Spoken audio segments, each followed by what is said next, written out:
Hello friends, welcome to our channel AWS cloud crafter. करने वाले हैं एक बहुत ही इम्पॉर्टेंट टॉपिक के बारे में। AWS IAM यानी कि आइडेंटिटी एंड एक्सेस मैनेजमेंट। ये वीडियो उन लोगों के लिए है जो AWS में नए हैं और AWS IAM को समझना चाहते हैं। तो बिना देरी किए चलिए शुरू करते हैं। सबसे पहले व्हाट इज़ IAM? IAM का मतलब होता है आइडेंटिटी एंड एक्सेस मैनेजमेंट। ये एक AWS सर्विस है जो आपको users and resources permission manage करने की फैसिलिटी देती है। मतलब आप IAM के थ्रू डिसाइड कर सकते हो कि कौन से यूज़र्स का सिस्टम किस रिसोर्स तक एक्सेस कर सकते हैं और क्या कर सकते हैं। एग्जाम्पल के लिए मान लीजिए आप एक सॉफ्टवेयर डेवलपमेंट कंपनी में काम करते हैं जहां अलग अलग टीम्स हैं जैसे कि development, operations and finance. Her team को डिफरेंट AWS सर्विसेज का एक्सेस चाहिए।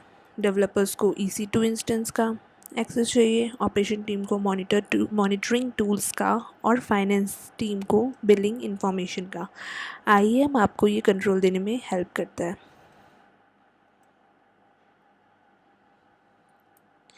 Y is IAM important? IAM क्यों इम्पॉर्टेंट है? सबसे पहला रीज़न तो है सिक्योरिटी। जब आपके पास मल्टीपल यूज़र्स हैं जो डिफरेंट रोल्स प्ले कर रहे हैं, तो आप चाहते हो कि हर यूज़र को सिर्फ वही एक्सेस मिले जो उनके काम के लिए ज़रूरी है। इससे आप अपनी रिसोर्सेज को अनऑथराइज्ड एक्सेस से बचा सकते हो। दूसरा रीज़न है कंप्लायंस। बहुत सारी इंडस्ट्रीज़ में आपको strict access control policies follow करनी होती है, जिसमें IAM आपकी हेल्प करता है। एग्जाम्पल के लिए सोचिए, आपकी कंपनी हेल्थ केयर सेक्टर में है और आपको HIPAA कंप्लायंस फॉलो करना पड़ता है। IAM आपको हेल्प करता है ये इंश्योर करने में कि सिर्फ और सिर्फ ऑथराइज यूज़र्स ही सेंसिटिव डेटा तक एक्सेस कर सकते हैं। इससे आप कंप्लायंस मेंटेन करने के साथ साथ अपने डेटा की सिक्योरिटी भी इंश्योर कर सकते हो। Let's talk about IAM components. IAM के कुछ मेन कंपोनेंट्स हैं जैसे कि यूज़र्स। ये इंडिविजुअल्स अकाउंट्स हैं जो किसी पर्टिकुलर पर्सन्स को रिप्रेजेंट करते हैं। फॉर एग्ज़ाम्पल, अगर आपकी टीम में एक डेवलपर है जिनका नाम रवि है, तो आप उनके लिए एक IAM यूज़र क्रिएट कर सकते हो जिसमें सिर्फ उन्हें रिक्वायर्ड परमिशन मिलेंगी। रवि के पास अपना unique user name and password होगा जिसका यूज़ करके वो AWS कंसोल में लॉगिन कर सकते हैं। ग्रुप्स, यूज़र्स का कलेक्शन जिसमें एक जैसे परमिशन होते हैं। फॉर एग्ज़ाम्पल, अगर आपकी टीम में 10 डेवलपर्स हैं तो आप एक डेवलपर्स ग्रुप बना सकते हैं और सभी डेवलपर को उस ग्रुप में ऐड कर सकते हैं। इससे आपको हर यूज़र्स को इंडिविजुअली परमिशन असाइन नहीं करनी पड़ेगी। आप एक पॉलिसी लिख सकते हो जिसमें डेवलपर ग्रुप को EC2 इंस्टेंसेस लॉन्च करने की परमिशन देती है। नाउ रोल्स, ये टेम्प्रेरी परमिशंस के सेट होते हैं जो आप स्पेसिफिक टास्क के लिए असाइन करते हैं। फॉर एग्ज़ाम्पल, अगर आपको अपनी एप्लीकेशन को डिप्लॉय करना है तो आप एक रोल क्रिएट कर सकते हो जिसमें डिप्लॉयमेंट परमिशन हो और अपनी CI/CD पाइपलाइन को ये रोल असाइन कर सकते हो। रोल्स को आप क्रॉस अकाउंट एक्सेस के लिए भी यूज़ कर सकते हो, जैसे एक AWS अकाउंट से दूसरे AWS अकाउंट में एक्सेस देना। Next one is policies. ये डॉक्यूमेंट्स होते हैं जो परमिशंस डिफ़ाइन करते हैं। पॉलिसी JSON फॉर्मेट में लिखी जाती है। पॉलिसीज़ JSON फॉर्मेट में लिखी जाती है और ये स्पेसिफाई करती है कि कौन क्या कर सकता है AWS रिसोर्सेज के साथ। एग्जाम्पल के लिए आप एक पॉलिसी लिख सकते हो जो डिफ़ाइन करे कि डेवलपर्स ग्रुप के मेंबर्स सिर्फ EC2 इंस्टेंसेस लॉन्च कर सकते हैं और टर्मिनेट नहीं कर सकते। पॉलिसी को आप डायरेक्टली यूज़र्स, ग्रुप और रोल्स के साथ अटैच कर सकते हो। Now, how IAM works?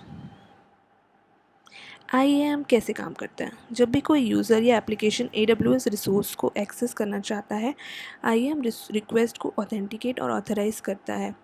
Authentication का मतलब है आइडेंटिटी वेरीफाई करना और ऑथराइजेशन का मतलब है परमिशन चेक करना। अगर यूज़र के पास रिक्वायर्ड परमिशन है तो रिक्वेस्ट अप्रूव हो जाती है, वरना डिनाई हो जाती है। एग्जाम्पल के लिए सोचिए, रवि जो कि एक डेवलपर है EC2 इंस्टेंसेस लॉन्च करना चाहता है। जब रवि AWS कंसोल पर लॉगिन करता है और EC2 इंस्टेंसेस लॉन्च करने की रिक्वेस्ट भेजता है तो IAM पहले वेरीफाई करता है कि रवि कौन है, दैट इज़ ऑथेंटिकेशन। फिर चेक करता है कि क्या रवि के पास EC2 इंस्टेंसेस लॉन्च करने की परमिशन है, दैट इज़ ऑथराइजेशन। अगर परमिशन है तो इंस्टेंस लॉन्च हो जाता है,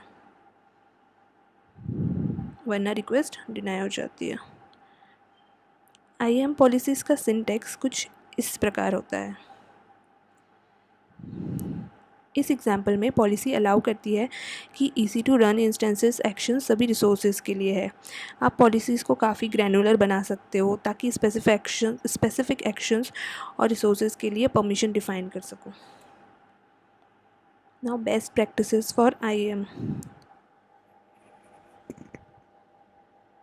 कुछ बेस्ट प्रैक्टिसेस के बारे में बात करते हैं जो आपको IAM यूज़ करते वक्त ध्यान में रखनी चाहिए। लीस्ट प्रिविलेज प्रिंसिपल, यूज़र्स को सिर्फ वही परमिशन दे जो उनके काम के लिए ज़रूरी है। एग्जाम्पल के तौर पे अगर रवि को सिर्फ EC2 इंस्टेंसेस लॉन्च करने की ज़रूरत है तो उन्हें सिर्फ लॉन्च करने की ही परमिशन दे, टर्मिनेट करने की परमिशन ना दे। इससे आपका AWS एनवायरनमेंट ज़्यादा सिक्योर रहेगा।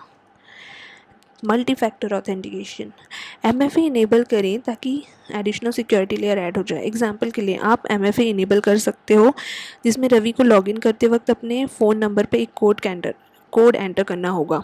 ये इंश्योर करता है कि अगर रवि का पासवर्ड किसी और को मिल भी जाए तो बिना MFA कोड के लॉगिन नहीं हो पाएगा। रेगुलर ऑडिट्स, रेगुलर इंटरवल पर IAM पॉलिसी और परमिशंस का ऑडिट करें। एग्जाम्पल के लिए मंथ में एक बार रिव्यू करें कि सभी यूज़र्स और ग्रुप के पास सही परमिशन है या नहीं। इससे आप इंश्योर करते हैं कि कोई भी अननेसेसरी परमिशंस ना हो और सिक्योरिटी मेंटेन रहे। Users roles instead of root account, root account का यूज़ मिनिमम करें और रूल्स क्रिएट करके स्पेसिफिक टास्क के लिए यूज़ करें। फॉर एग्जांपल डिप्लॉयमेंट के लिए एक डिप्लॉयमेंट रूल क्रिएट करें और उससे यूज़ करें instead of root account. Root account के ज़्यादा यूज़ से सिक्योरिटी रिस्क बढ़ सकता है। पॉलिसी वर्जनिंग, पॉलिसीज़ को वर्जन करें ताकि आप चेंजेस को ईजिली ट्रैक कर सकते हैं और रिवर्ट कर सकें अगर ज़रूरत हो। एग्जाम्पल के लिए अगर आपने एक पॉलिसी में चेंज केस किए और कुछ गलत हो गया तो आप इजीली प्रीवियस वर्जन पे जा सकते हो। ये प्रैक्टिस आपको ट्रबल शूट करने में हेल्प करती है और एरर्स को क्विकली फिक्स करने में हेल्पफुल होती है। तो फ्रेंड्स, हम आ चुके हैं कंक्लूजन पे। ये था एक डिटेल्ड ओवरव्यू AWS IAM का। आई होप आपको ये वीडियो इन्फॉर्मेटिव लगा होगा और आपको IAM के बेसिक समझ में भी आए होंगे। IAM के साथ आप अपने AWS रिसोर्सेज को सिक्योरली और एफिशिएंटली मैनेज कर सकते हो। अगर आपको ये वीडियो पसंद आया हो तो प्लीज़ लाइक करें, शेयर करें और हमारे चैनल AWS क्लाउड क्राफ्टर को सब्सक्राइब करें। कमेंट सेक्शन में ज़रूर बताएं अगर आपको कोई क्वेश्चन है या आप किसी स्पेसिफिक टॉपिक पर वीडियो देखना चाहते हो। अगली वीडियो तक हैप्पी क्लाउड क्राफ्टिंग।